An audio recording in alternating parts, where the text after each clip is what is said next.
Limbile să salte cu cântări înalte, Doamne miluiește, Doamne miluiește, să strige în tărie, glas de bucurie, Doamne miluiește,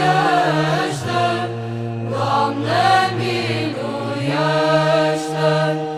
lăudând pe Domnul, să strige tot omul, Doamne miluiește, Doamne miluiește, că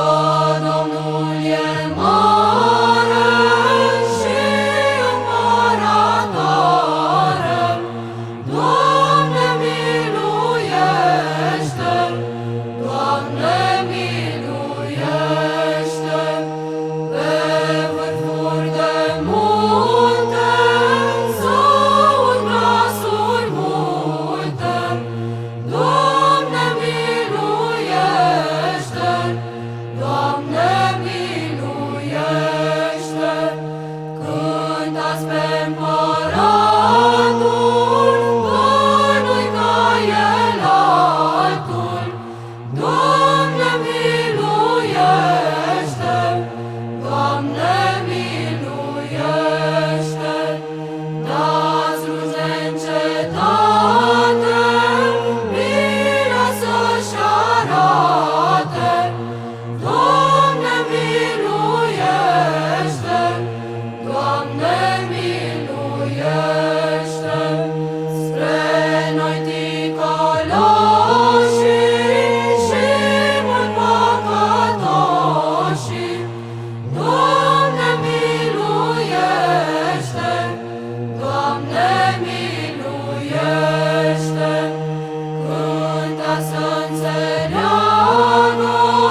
peste lumea largă, Doamne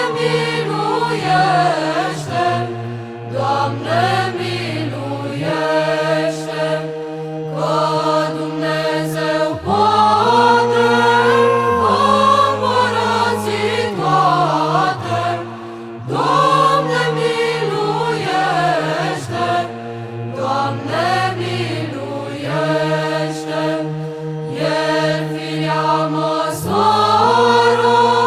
suie și pogoară,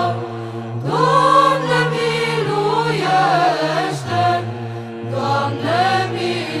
miluiește, pe mândrul smerește și îl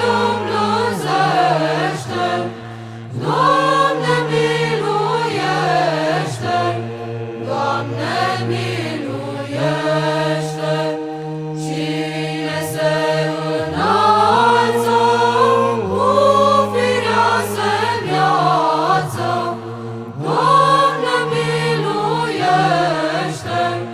Doamne miluiește, va vedea tot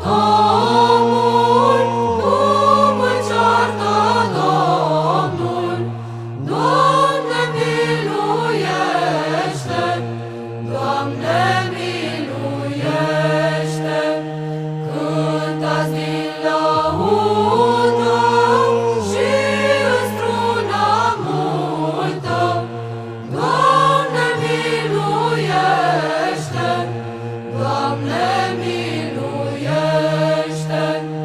să domnească în lume cu Sfântul Său nume, Doamne miluiește, Doamne